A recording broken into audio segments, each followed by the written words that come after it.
నమస్కారం. City cable news కి స్వాగతం. ముందుగా ముఖ్యాంశాలు.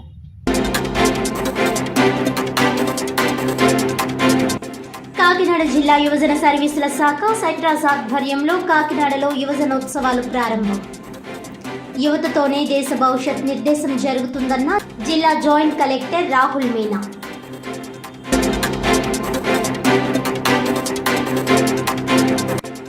కాకినాడ జిల్లా ఏలేరు వరద ముంపు గ్రామాలలో పర్యటించిన మాజీ ముఖ్యమంత్రి వైఎస్ జగన్మోహన్ రెడ్డి. తుఫాన్పై ముందే సమాచారం ఉన్నా ప్రభుత్వం ఫ్లడ్ మేనేజ్మెంట్ చేయడంలో విఫలమయ్యారని ఆరోపణ. వరదల వల్ల నష్టపోయిన ప్రజలను, రైతులను ప్రభుత్వం తక్షణమే ఆదుకోవాలని డిమాండ్.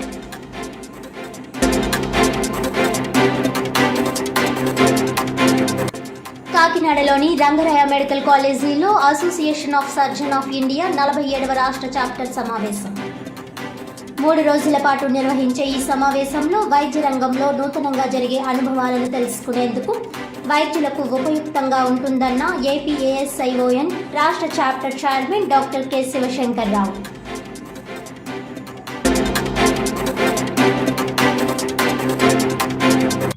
డీటెయిల్స్ చూస్తే, కాకినాడ జిల్లాలో ఏలేరు వరద ఉధృతితో అతలాకుతలమైన గ్రామాలను మాజీ ముఖ్యమంత్రి వైఎస్ జగన్మోహన్ రెడ్డి శుక్రవారం సందర్శించారు. పిఠాపురం నియోజకవర్గంలోని మాధవపురం, యు కొత్తపల్లి మండలం, నాగులపల్లి, రమణకపేటలో పర్యటించి వారి సమస్యలను అడిగి తెలుసుకున్నారు. ఈ సందర్భంగా జగన్ మీడియాతో మాట్లాడుతూ, ఏలేరు రిజర్వాయర్ దగ్గర పరిస్థితి చూస్తే విజయవాడ గుర్తొస్తుందని, తుఫాన్పై ముందే సమాచారం ఉన్నా ప్రభుత్వం పట్టించుకోకుండా ఫ్లడ్ మేనేజ్మెంట్ చేయలేదని ఆరోపించారు. ఏలేరు ఆధునీకరణపై చంద్రబాబు అబద్దాలను ప్రచారం చేస్తున్నారని మండిపడ్డారు. వరదలకు నష్టపోయిన ప్రజలను, రైతులను ప్రభుత్వం తక్షణమే ఆదుకోవాలని డిమాండ్ చేశారు. ఈ కార్యక్రమంలో కాకినాడ మాజీ ఎంపీ వంగా గీత, మాధవరం సర్పంచ్ పండి సుబ్బులు, నాగులపల్లి సర్పంచ్ నారాయణ రెడ్డి, జెడ్పీటీసీలు, ఎంపీటీసీలు, ప్రజాప్రతినిధులు తదితరులు పాల్గొన్నారు. పరిస్థితి కెపాసిటీ ఏమిటి అంటే, అబద్ధాలను తాను మ్యానుఫ్యాక్చర్ చేయగలుగుతాడు, చేయడంలో దిట్ట. ఆ అబద్ధాన్ని, ఆ మ్యానుఫ్యాక్చర్ చేసిన అబద్ధాన్ని అమ్మగలిగిన కెపాసిటీ కూడా ఎవరికైనా ఉంది ఈ ప్రపంచంలో అని అంటే ఇది ఒక్క చంద్రబాబుకు మాత్రమే ఉంది. ఆ చంద్రబాబుకు వంతపాడే ఆ ఈనాడు, ఆ ఆంధ్రజ్యోతి, ఆ TV5 వీళ్ళకు మాత్రమే అటువంటి దుర్మార్గమైన కెపాసిటీస్ ఉన్నాయి. ఎందుకు ఈ విషయం చెప్తా ఉన్నానంటే, ఇవన్నీ కూడా నేను చెప్పినది వాస్తవం. ఒకవైపున ఈ వాస్తవం ఉంటే, ఏలేరు ఆధునీకరణ గురించి చంద్రబాబు నాయుడు గారు మరో చక్కటి అబద్ధం మాట్లాడారు. అసలు ఏలేరు ఆధునీకరణ, మోడర్నైజేషన్ ఆఫ్ కెనాల్, ఇది మామూలుగా ఒక కెనాల్ని మోడర్నైజ్ చేయాలి అంటే ఎప్పుడైనా కూడా ఎప్పుడు అవకాశం ఉంటుంది, వెసులుబాటు ఉంటుందంటే ఆ కెనాల్లో నీళ్లు ఆపగలిగినప్పుడు, నీళ్లు పారినప్పుడు, లేకపోతే క్రాప్ నీళ్లు డ్యామ్లో నీళ్లు ఉన్నా కూడా చేయాలని అనుకుంటే క్రాప్ హాలిడే డిక్లేర్ చేస్తే తప్ప రిజర్వాయర్కి ఇన్ఫ్లో వస్తే నీళ్లు గత్యంతరం లేక రిజర్వాయర్ కెపాసిటీ పూర్తిగా నిండిపోయింది కాబట్టి కిందికి 21,500 క్యూసెక్ల కిందికి నీళ్ళు వదిలేశారు. మరుసటి రోజు సెప్టెంబర్ 10వ తారీఖున 26,134 క్యూసెక్లు నీళ్లు ఏలేరు రిజర్వాయర్కి వస్తే ఏకంగా 27,275 క్యూసెక్లు నీళ్లు కిందికి వదిలేశారు. నేను అడుగుతా ఉన్నా మిమ్మల్ని, ఇది మ్యాన్ మేడ్ ఫ్లడ్ కాకపోతే ఏమిటయ్యా అని చెప్పి. నేను చెప్పేటివన్నీ కూడా వాస్తవాలు. మీ ఏలేరు రిజర్వాయర్ నుంచి వచ్చిన డేటా ఇది. నిజంగా ఒక బాధ్యత లేని ప్రభుత్వం, ప్రజల పట్ల ఏమాత్రం కూడా మానవత్వం చూపని ప్రభుత్వం, వరదలు వస్తే కనీసం ఎలా హ్యాండిల్ చేయాలో కూడా కనీసం ఇంకిత జ్ఞానం కూడా లేని ఈ ప్రభుత్వాన్ని ఏమనాలి అని చెప్పి మీరే ఆలోచించమని. నవంబర్ 1వ తారీఖున ఏలేరు రిజర్వాయర్ నుంచి బయటికి నీళ్ళు ఎంత పంపారో తెలుసు, హౌస్లో కేవలం 300 క్యూసెక్స్. సెప్టెంబర్ 2వ తారీఖున 7,033 క్యూసెక్లు ఏలేరు రిజర్వాయర్కి ఇన్ఫ్లో వస్తే వీళ్ళు బయటకు ఎంత పంపించారో తెలుసా? కేవలం మళ్ళీ 300 క్యూసెక్స్. సెప్టెంబర్ 3వ తారీఖున మళ్ళీ ఏలేరు రిజర్వాయర్కి ఇన్ఫ్లో 4,991 క్యూసెక్లు వస్తే వీళ్ళు బయటకు పంపించింది ఎంతో తెలుసా? కేవలం మళ్ళీ 300 క్యూసెక్లు మాత్రమే. సెప్టెంబర్ 4వ తారీఖున 5045 క్యూసెక్లు వస్తే వీళ్ళు బయటకు పంపించింది కేవలం 300 క్యూసెక్లు. ఈ మాదిరిగా రిజర్వాయర్ను రెగ్యులేట్ చేయాల్సిన కార్యక్రమం చేయకుండా canal carrying capacity, outflow capacity of the canal ఎటువంటి ముంపుకు గురి కానికుండా 14,000 క్యూసెక్లు పంపించగలిగే పరిస్థితి ఉన్నా సరే మోడర్నైజేషన్ కాస్త కూస్తో సరిగ్గా జరగలేదు కాబట్టి 14 కాకపోతే 10,000 వేసుకోండి. కనీసం 10,000 క్యూసెక్లైనా కనీసం ఎటువంటి ముప్పుకు కూడా గురి కాకుండా పంపించే పరిస్థితి ఉన్నా కూడా వీళ్ళు ఏం చేశారు? పై నుంచి నీళ్లు వస్తూ ఉన్నా కూడా ఏమాత్రం కూడా లెక్క పెట్టకుండా నిర్లక్ష్య వైఖరితో కేవలం 300 క్యూసెక్లు మాత్రమే వదలడం మొదలుపెట్టారు. ఇలా వదిలిపెడుతూ వస్తూ ఉంది ఆ ప్రాంతానికి. అది డీప్ డిప్రెషన్గా మారుతుంది. భారీ వర్షాలు కురుస్తాయి అని చెప్పి తెలిసి ఉన్నా కూడా రిజర్వాయర్లకు సంబంధించిన ఫ్లడ్ కుషన్ మేనేజ్మెంట్ పూర్తిగా గాలికి వదిలేశారు. నేను అడుగుతా ఉన్నాను ఇదే మంచి చంద్రబాబు నాయుడు గారిని. దాదాపుగా ఏలే రిజర్వాయర్ ఫుల్ రిజర్వాయర్ కెపాసిటీ దాదాపుగా 22-23 టీఎంసీలు దాదాపుగా పెట్టుకునే పరిస్థితి ఉంటే అప్పటికే దాదాపుగా ఆ రోజుకు 31వ తారీఖు ఆ రోజుకు దాదాపుగా 18 టీఎంసీల మేరకు నీళ్ళు ఆల్రెడీ ఉన్నాయి. మరి ఫ్లడ్ కుషన్ ఖచ్చితంగా దాన్ని మెయింటైన్ చేస్తూ అడుగులు వేయాలన్నా లేదా? కానీ వీళ్ళంతా ఏం చేశారు? సెప్టెంబర్ 1వ తారీఖున ఏలేరు రిజర్వాయర్లో ఇన్ఫ్లో క్యాచ్మెంట్, ఏలేరు రిజర్వాయర్కు సంబంధించిన క్యాచ్మెంట్ చూస్తే సెప్టెంబర్ 1వ తారీఖున ఏలేరు రిజర్వాయర్కు 9,950 క్యూసెక్లు ఇన్ఫ్లో వచ్చింది. బుద్ధి జ్ఞానం ఉన్నవాడు ఆ 9,950 క్యూసెక్ల కింద ప్రభుత్వమైనా కూడా ఏం చేయాలి? అదొక రివ్యూ తీసుకోవాలి, చీఫ్ సెక్రటరీ పంపించాలి, ఇరిగేషన్ సెక్రటరీ దాంట్లో భాగస్వామ్యం చేయాలి. ఏ ప్రాంతాల్లో వర్షాలు పడతాయి అని ఇన్ఫర్మేషన్ మనకున్న నేపథ్యంలో ఆయా జిల్లా కలెక్టర్లను కూడా వీడియో కాన్ఫరెన్స్లలో భాగంగా తీసుకోవాలి. ఆయా ఏరియాలకు స్పెషల్ కలెక్టర్లను, స్పెషల్ ఆఫీసర్లను, ఐఏఎస్ ఆఫీసర్లను మళ్ళీ పంపించాలి. రెవెన్యూ సెక్రటరీ కూడా పార్టిసిపేట్ చేయాలి, హోమ్ సెక్రటరీ కూడా రివ్యూలో పార్టిసిపేట్ చేయాలి.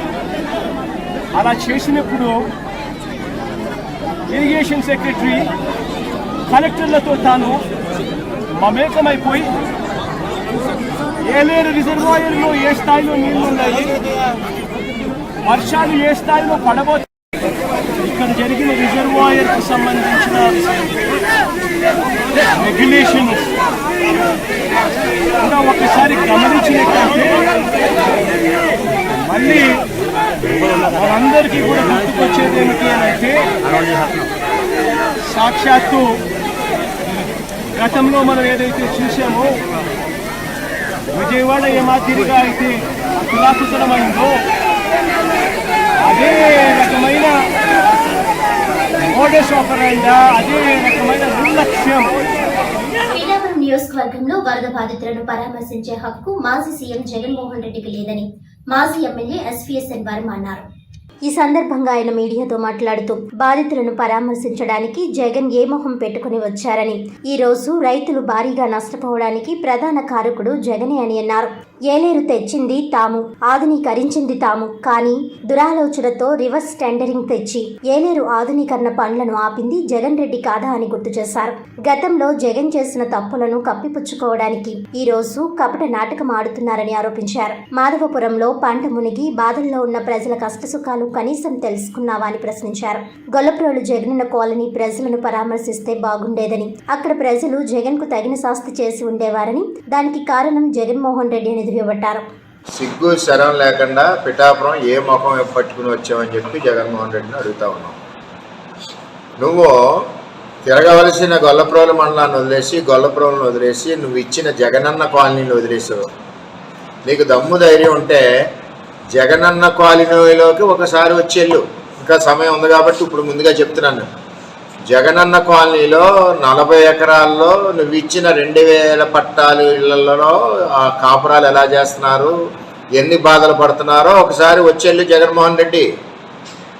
ఏలేరు ఆధునీకరణ సర్వనాశనం చేసింది నువ్వు, తెచ్చింది మేము, రద్దు చేసింది నువ్వు. ఈవేళ ఏ ముఖం పెట్టుకుని పిఠాపురం వరద పర్యటనకు వచ్చామని చెప్పి మేము అడుగుతా ఉన్నాం. అసలు ఎక్కడైతే ఎఫెక్టెడ్ ఉందో, ఎక్కడైతే కొన్ని సంవత్సరాల నుంచి బాధపడతా ఉన్నారో, గొల్లప్రోలు వదిలేసి శుద్ధగడ్డ కొండకాలం ముంపు ఎక్కడైతే వస్తుందో అక్కడ ఈబీసీ కాలనీలను వదిలేసి, అక్కడ జగనన్న కాలనీలు వదిలేసి, అక్కడ సూరంపేటను వదిలేసి నువ్వు ఇక్కడ ముద్దులు పెట్టుకుంటా తలను ఊరుతా నువ్వు ఇక్కడ పర్యటన చేయడం, అది నువ్వు భయపడి అక్కడ వెళ్ళట్లేదు. నీ యజమాని నువ్వు తప్పు చేసావు కాబట్టి భయపడి వెళ్ళట్లేదు. లేదంటే అక్కడ గొల్లప్రోలు వెళ్ళు, జగనన్న కాలనీకి వెళ్ళు. ఇవాళ కనీసం వరికంకులు తీసుకొచ్చి రైతులు చూపిస్తుంటే నీ సెక్యూరిటీ దోసుకుని వెళ్ళిపోతున్నారు. మాదాపురంలో లోపలికి రమ్మంటే రానని చెప్పి వెళ్ళిపోయావు. నువ్వు ఎందుకు వచ్చావు వరద పర్యటన అని చెప్పి మేము సూటిగా అడుగుతా ఉన్నాం. అసలు వరద కారకుడు నువ్వు. ఈ నష్టానికి ఏలే కింద ఈరోజు పిఠాపురం నియోజకవర్గంలో నష్టం పడిన రైతులకి ఆర్థిక ఇబ్బందులకి కారకుడు నువ్వు. ఈవేళ కంటితూపు చర్యలుగా నువ్వు పర్యటనకు వస్తే మర్చిపోరు ప్రజలు ఎవరని చెప్పి హెచ్చరిస్తా ఉన్నాం.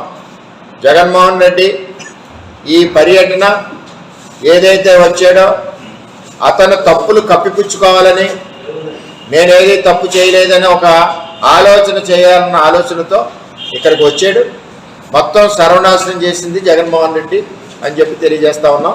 పిఠాపురం నియోజకవర్గ రైతాంగాలకి నాశనం చేసింది జగన్మోహన్ రెడ్డి. జిల్లా యువజన సర్వీసుల శాఖ సెట్రాస్ ఆధ్వర్యంలో కాకినాడ నాగమల్లితోట జంక్షన్ సత్కల వాహినిలో యువజనోత్సవాలను జిల్లా జాయింట్ కలెక్టర్ రాహుల్ మీనా ఘనంగా ప్రారంభించారు. తొలుత స్వామి వివేకానందుడి చిత్రపటానికి పూలమాలలు వేసి ఘనంగా నివాళులర్పించి అనంతరం జ్యోతి ప్రజ్వలన చేసి ప్రారంభించారు. ఈ సందర్భంగా జేసీ మాట్లాడుతూ యువతతో దేశ భవిష్యత్ నిర్దేశం జరుగుతుందని అన్నారు. ఉమ్మడి తూర్పుగోదావరి జిల్లాలో పలు కళాశాలలకు చెందిన 641 మంది విద్యార్థులు పోటీలలో పాల్గొన్నారు. ఈ సందర్భంగా ఆలపించిన భక్తి గేయాలు, జానపద నృత్యాలు అందరినీ ఆకట్టుకున్నాయి. ఈ కార్యక్రమంలో సెట్రాస్ CEO KSV Kashi Vishwanath, Gautam, doctor EV Krishnamacharyulu, Jagannatharao, Kesari Srinivas తదితరులు పాల్గొన్నారు.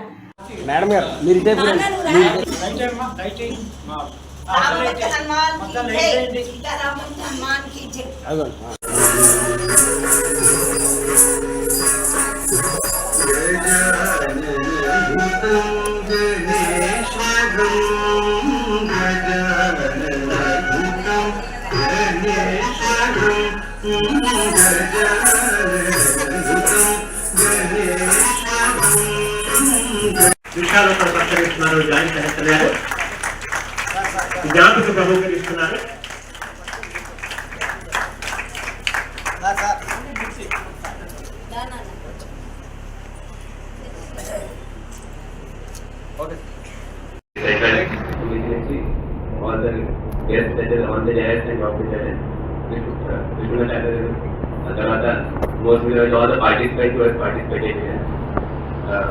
best wishes to you. ఈరోజు whatever participation మీరు చూసారా, that shows your commitment. Field में इनके interest करना है, you are participating in the field. And one more thing that I observed that most of the participants are female.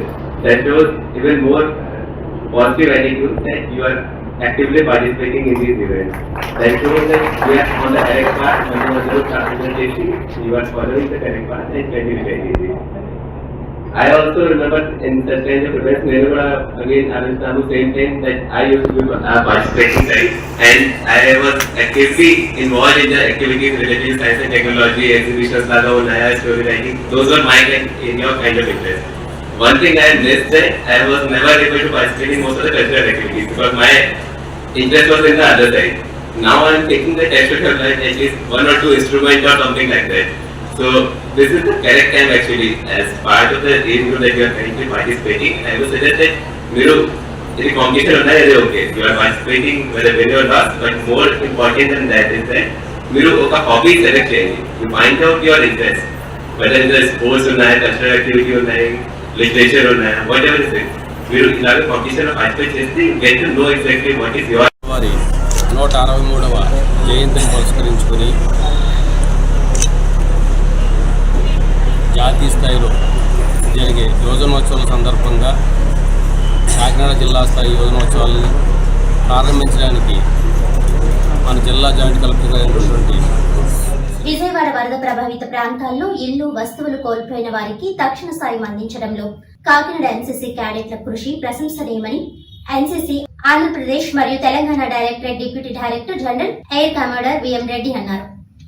కాకినాడలోని NCC head quarter కార్యాలయంలో ఏర్పాటు చేసిన media సమావేశంలో ఆయన మాట్లాడుతూ వ్యూహాత్మక నాయకత్వం కారణంగా వరద ముంపు ప్రాంతాల్లో ఈ కార్యకలాపాలు విజయవంతమయ్యాయని అన్నారు. ఈ సంక్షోభ సమయంలో సమాజానికి సేవ చేయడంలో అంకితభావం, నాయకత్వం, క్రమశిక్షణ మరియు జాతీయ సేవ యొక్క ప్రధాన విలువలను ప్రతి క్యాడెట్ లో ఎన్సీసీ నిలుపుతుందని అన్నారు. ఇలాంటి సమయాల్లోనే శిక్షణ, తయారీ మరియు నాయకత్వం యొక్క ప్రాముఖ్యత రుజువు కాబడతాయని అన్నారు. తక్షణ రెస్క్యూ కార్యకలాపాలకు మించి తాత్కాలిక ఆశ్రయాల్లో వరద బాధితుల భద్రత మరియు శ్రేయస్సును నిర్ధారించడంలో క్యాడెట్లు కూడా ముఖ్యమైన పాత్ర పోషించారని అన్నారు.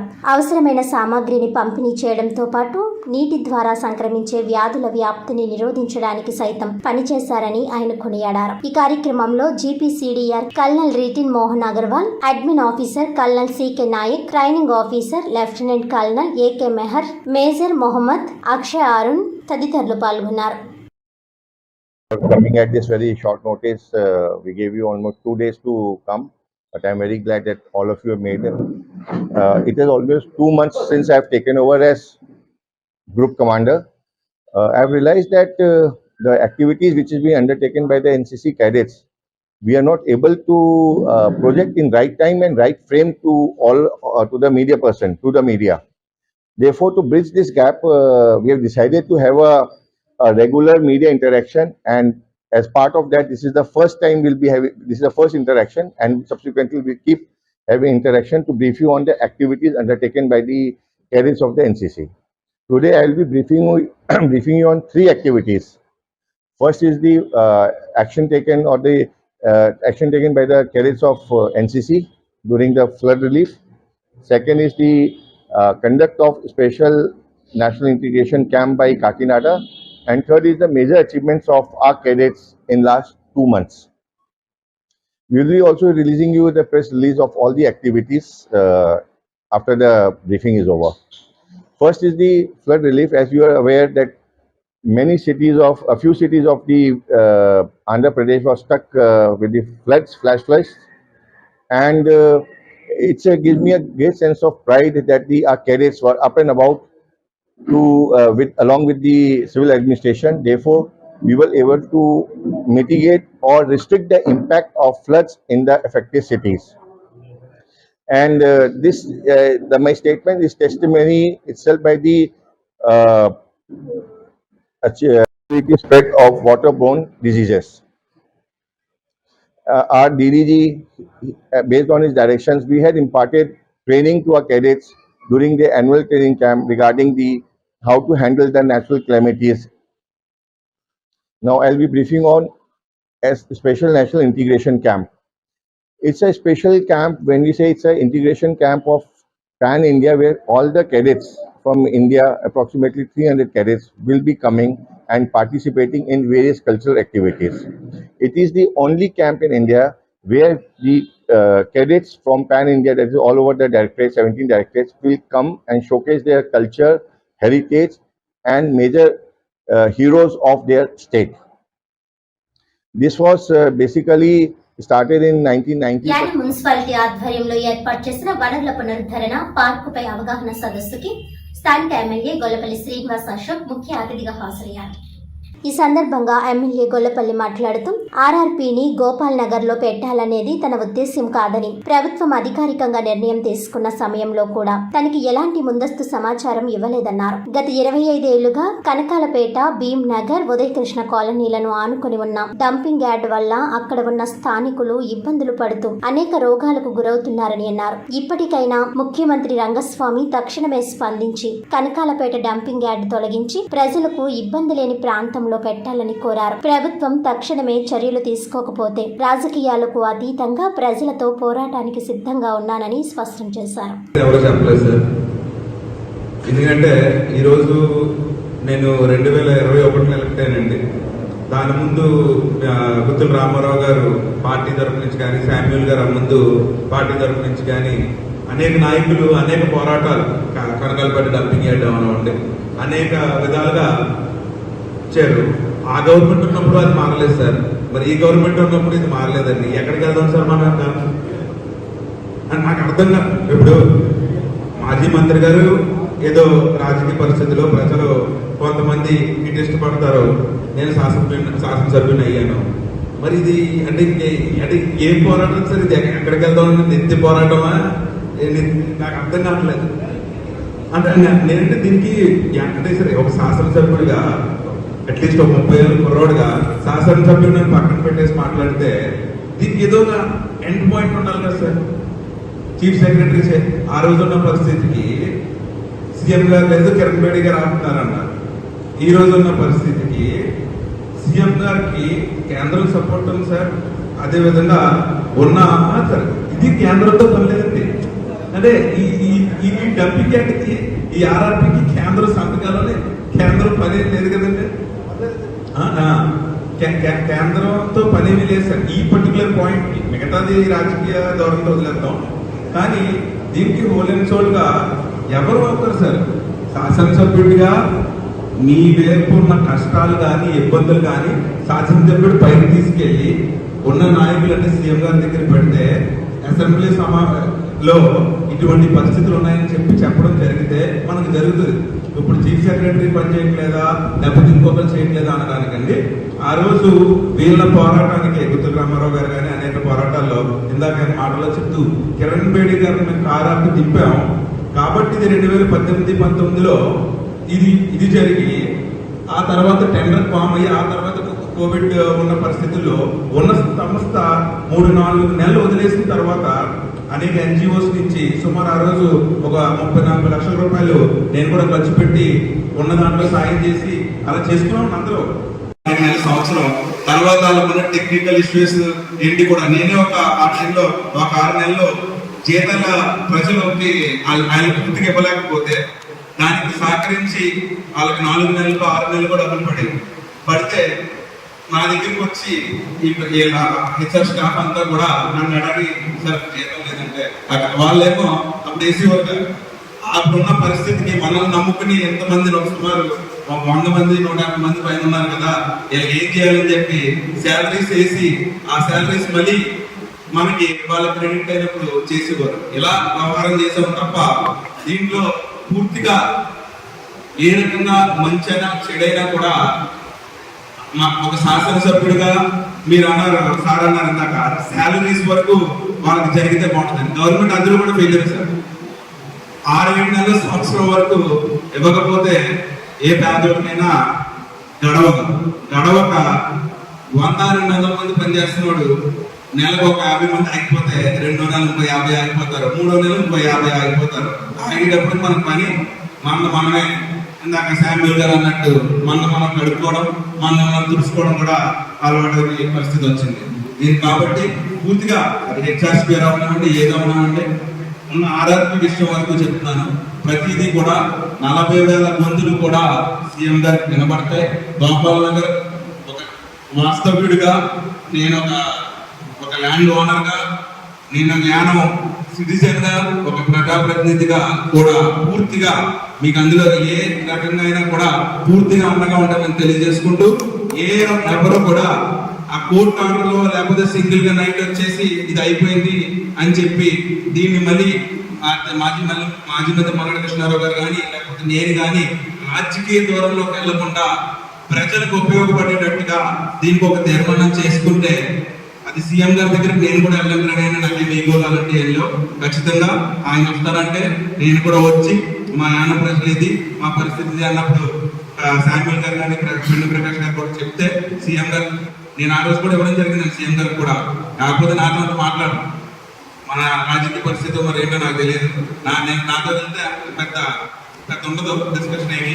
సో నాకంటే బాగా పూర్తిగా 99% మల్లెడి కృష్ణారావు గారితోనే ఉంటది కాబట్టి నేను వచ్చి అక్కడ కూర్చుంటాను.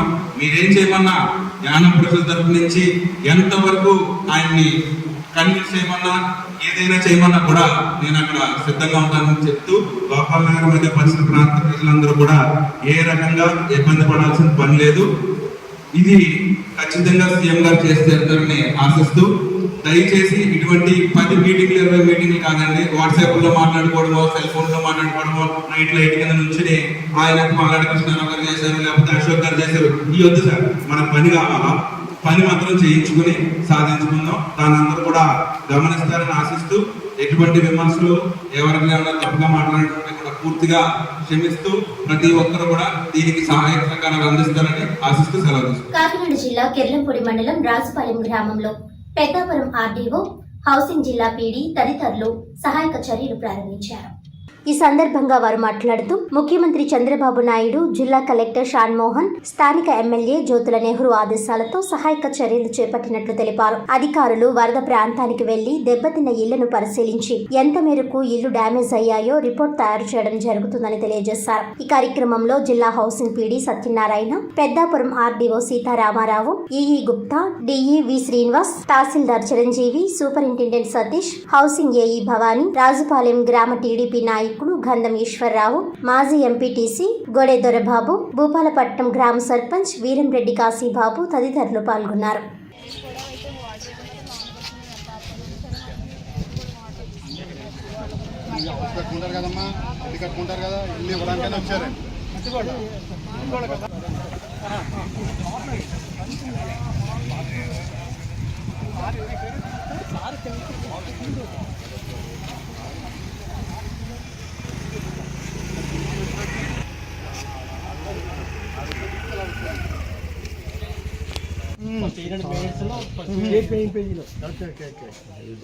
సార్ మాట్లాడుతున్నట్టు ఆవిడ ఆటోమేటిక్గా తట్టుకోలేక ఎంత పిల్లలు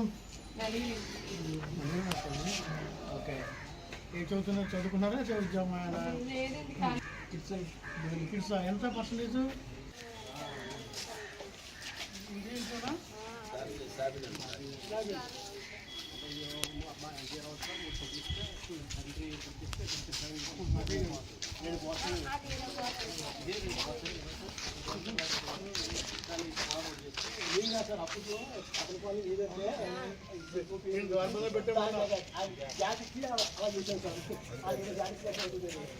అప్పుడు కూడా కాపరేట్ చేశారు అవసరం.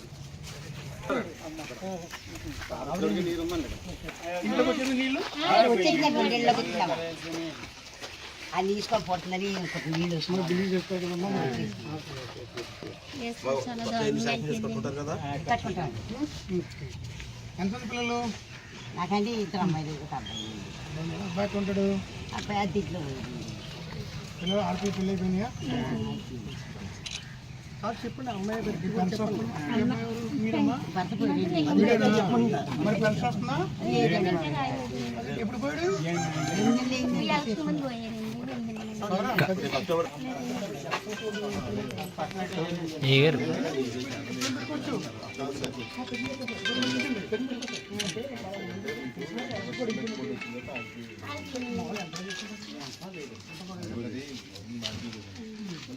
ఇటీవల సంభవించిన వరదలకి గౌరవ ముఖ్యమంత్రి వర్యులు ఈ గ్రామంకి విచ్చేయడం జరిగింది. ఈ గ్రామం విచ్చేసినప్పుడు ఈ కాలనీలో ఉన్న చాలా హౌసెస్ కూడా డ్యామేజ్ అయిపోయినాయి. అదేవిధంగా ఇంట్లోకి వరదలు వెళ్ళిపోవడం, అట్లాగే పంటలు దెబ్బతింటం కూడా జరిగింది. గౌరవ కలెక్టర్ గారికి ఆదేశాల మేరకు ఇప్పుడు ఈ గ్రామంకి వచ్చి మనకి హౌసెస్ ఏ మేరకు డ్యామేజ్ అయినవి అని చూడమని చెప్పినారు. స్థానిక శాసనసభ్యుల వరకు కూడా ఇప్పుడు మనం సమావేశం జరుగుతుంది. ఈ కార్యక్రమం మన స్థానిక తహసీల్దార్ గారు, ఎంపీడీఓ గారు, హౌసింగ్ డిపార్ట్మెంట్ ఈఈ గారు అందరూ కూడా వచ్చి హౌసెస్కి ఏ మీదకి డ్యామేజ్ అయిందని పరిశీలి చేసి ఒక నివేదికని తయారు చేసి గౌరవ కలెక్టర్ గారికి సమర్పించడం జరుగుతుంది. Association of surgeons of India 47వ రాష్ట్ర చాప్టర్ సమావేశం కాకినాడలోని రంగరాయ మెడికల్ కాలేజీ ఆడిటోరియంలో శుక్రవారం ఘనంగా నిర్వహించారు. ఈ సమావేశానికి రాష్ట్ర స్థాయిలో శస్త్రచికిత్స నిర్వహించే వైద్యులతో పాటు ఇతర దేశాల్లో ఉండే వైద్యులు హాజరయ్యారు. ఈ సందర్భంగా ఏపీఏఎస్ఐఓఎన్ రాష్ట్ర chapter chairman doctor K Shivashankar Rao మాట్లాడుతూ 3 రోజుల పాటు నిర్వహించే ఈ సమావేశంలో నూతనంగా వైద్య రంగంలో జరిగే అనుభవాలను కొత్త పాత డాక్టర్లు కలిసి తెలుసుకునేందుకు ఎంతో వీలుగా ఉంటుందని అన్నారు. అలాగే ఈ సమావేశానికి దేశ విదేశాల్లో స్థిరపడిన ప్రముఖులు హాజరయ్యారని, వారు చెప్పిన అనుభవాలు నూతన సర్జనులకు ఎంతో ఉపయోగకరంగా ఉంటుందని అన్నారు. ఈ కాన్ఫరెన్స్ కొత్త పాత నవతర వైద్యులకు ఎంతో నేర్చుకునే విధానం వల్ల మేలు జరుగుతుందని అన్నారు. వివిధ మెడికల్ కంపెనీల ఆధ్వర్యంలో ఏర్పాటు చేసిన సర్జికల్ మెడికల్స్ పరికరాల ప్రదర్శన అందరినీ ఆకట్టుకున్నాయి. ఈ కార్యక్రమంలో చాప్టర్ రాష్ట్ర కార్యదర్శి పి ఫణికుమార్ రెడ్డి, డాక్టర్ సూపర్నేని సుష్మా, కాకినాడ ప్రభుత్వ ఆసుపత్రి రిటైర్డ్ సూపరింటెండెంట్ ఏఎస్ కామేశ్వరరావు, వివిధ ప్రాంతాలకు చెందిన వైద్యులు పాల్గొన్నారు. 47th యాన్యువల్ స్టేట్ కాన్ఫరెన్స్ మన ఆంధ్రప్రదేశ్ చాప్టర్ది కండక్ట్ చేస్తున్నాం. గత 47 సంవత్సరాలుగా మనం ఈ కాన్ఫరెన్స్ కండక్ట్ చేస్తున్నాం. ఈరోజు కాకినాడలో next 3 days daily live surgeries telecast చేయడం జరుగుతుంది. ఈ కాన్ఫరెన్స్కి దాదాపుగా 1200 మంది డెలిగేట్స్ 2 రాష్ట్రాల నుంచి వచ్చారు. అదేవిధంగా భారతదేశమే కాకుండా ఇతర దేశాల నుంచి కూడా మనం స్పీకర్స్ని పిలిపించినాం ఇక్కడ సర్జరీస్ పర్ఫామ్ చేయడానికి. సో ఈ కాన్ఫరెన్స్ ఏదైతే ఉందో ఇది ASI AP chapter association of surgeons of India Andhra Pradesh chapter conduct చేస్తుంది. దీనికి మెయిన్ ఇక్కడ organising team doctor Ravikamal sir organising chairman, doctor Godavarthi Rammohan Inodaya hospitals director, is the organising secretary, and doctor Kalyan Raviprasad sir treasurer అధ్యక్షతన ఈ కాన్ఫరెన్స్ జరుగుతుంది అని చెప్పి తెలియపరచడానికి చాలా సంతోషిస్తున్నాం. అదేవిధంగా ఈ కాన్ఫరెన్స్కి అటెండ్ అయిన దాదాపు 1500 మంది సర్జన్స్ ఎవరైతే ఉన్నారో వీళ్ళు ఈ కాన్ఫరెన్స్ నుంచి చాలా అవసరమైన ముఖ్యమైన విషయాలు సర్జరీ చేయడంలో మెలకువలు నేర్చుకొని వెళ్తారని చెప్పి మేము కోరుకుంటున్నాము. మీరు ఈ కాన్ఫరెన్స్ కవర్ చేయడానికి వచ్చినందుకు ఆల్ ఏపీ స్టేట్ సర్జన్స్ అందరూ కూడా ఇక్కడ ఈ కాన్ఫరెన్స్కి అటెండ్ అవ్వడం జరుగుతుంది. ఇది 3 రోజులు చేయడం జరుగుతుంది. ఇక్కడ అన్ని రకాల సర్జరీస్ ఎలా చేయాలి, ఏం నేర్చుకోవాలి, అన్ని మెలకువలన్నీ నేర్చుకునే యంగర్ జనరేషన్ పూర్తి గైనర్స్ కానీ లేకపోతే యంగర్ సర్జన్స్ అందరికీ నేర్చుకుంటుంది. ఈ 10 సంవత్సరాల తర్వాత మనం 2013లో స్టేట్ కాన్ఫరెన్స్ చేయడం జరిగింది కాకినాడలో. అట్లానే మళ్ళీ 10 సంవత్సరాల తర్వాత ఈసారి మనం మళ్ళీ కాకినాడలో ఈ కాన్ఫరెన్స్ చేయడం జరుగుతుంది. ఇక్కడ అందరూ పెద్ద పెద్ద famous surgeons all over India నుంచి కూడా ఇక్కడ వాళ్ళ ఎక్స్పీరియన్స్ షేర్ చేసుకోవడానికి వస్తున్నారు. ఇదంతా అందరికీ మంచి ఆపర్చునిటీ. అండ్ అందరూ దీన్ని ఉపయోగించుకొని మంచి సర్జన్స్ ఫ్యూచర్లో అవుతారని కోరుకుంటున్నాను. Okay sir. Association of surgeons వార్షిక కాన్ఫరెన్స్ కండక్ట్ చేయడానికి మాకు సంతోషంగా ఉంది. ఇక్కడ మా కాలేజ్ రంగరాయ మెడికల్ కాలేజ్ నుండి ఈ గత జరిగిన 2-3 సంవత్సరాలు మా దగ్గర నుంచి చాలామంది ప్రముఖులు రాష్ట్రంలో ప్రముఖ బాధ్యతలు పోషించి ఉన్నారు. ఒకటి డాక్టర్ కోరుకొండ బాబ్జీ గారు వైస్ ఛాన్సలర్ గారు రీసెంట్గా చేసి పదవి విరమణ చేస్తున్నారు. ప్రస్తుతం డాక్టర్ రఘురామ్ గారు చీఫ్ గెస్ట్ హైదరాబాద్ నుంచి వచ్చున్నారు. ఇక్కడ కాకినాడలో ఉన్న ఎంతో కాలం నుంచి నరసింహం గారు ప్రస్తుతం మనకు రంగరాయ మెడికల్ కాలేజ్ ప్రిన్సిపల్ మరియు డైరెక్టర్ ఆఫ్ మెడికల్ ఎడ్యుకేషన్ ఇంకొక బాధ్యత కూడా చేపట్టున్నారు. వైస్ ఛాన్సలర్ అన్ని బాధ్యతలు ఆయన ఒకే మనిషికి ఇవ్వడం చాలా అరుదు. వాటన్నిటినీ పురస్కరించుకొని ఈ కాన్ఫరెన్స్ కండక్ట్ చేయడం మాకు అనుభూతిగా మాకు ఒక అదృష్టంగా భావిస్తున్నాం. దీనికి వచ్చిన అందరి డెలిగేట్స్ అందరికీ కూడా వార్తలను ముఖ్యాంశాలు మరోసారి.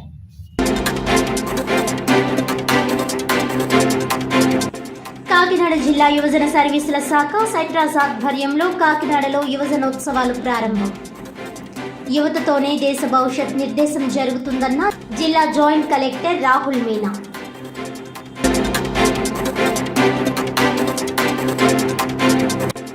కాకినాడ జిల్లా ఏలేరు వరద ముంపు గ్రామాలలో పర్యటించిన మాజీ ముఖ్యమంత్రి వైఎస్ జగన్మోహన్ రెడ్డి. తుఫాన్పై ముందే సమాచారం ఉన్నా ప్రభుత్వం ఫ్లడ్ మేనేజ్మెంట్ చేయడంలో విఫలమయ్యారని ఆరోపణ. వరదల వల్ల నష్టపోయిన ప్రజలను, రైతులను ప్రభుత్వం తక్షణమే ఆదుకోవాలని డిమాండ్.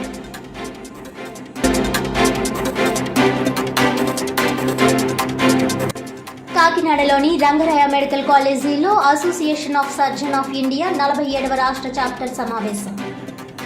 3 రోజుల పాటు నిర్వహించే ఈ సమావేశంలో వైద్య రంగంలో నూతనంగా జరిగే అనుభవాలను తెలుసుకునేందుకు వైద్యులకు ఉపయుక్తంగా ఉంటుందన్న ఏపీఏఎస్ఐఓఎన్ రాష్ట్ర chapter chairman doctor K Shivashankar రావు.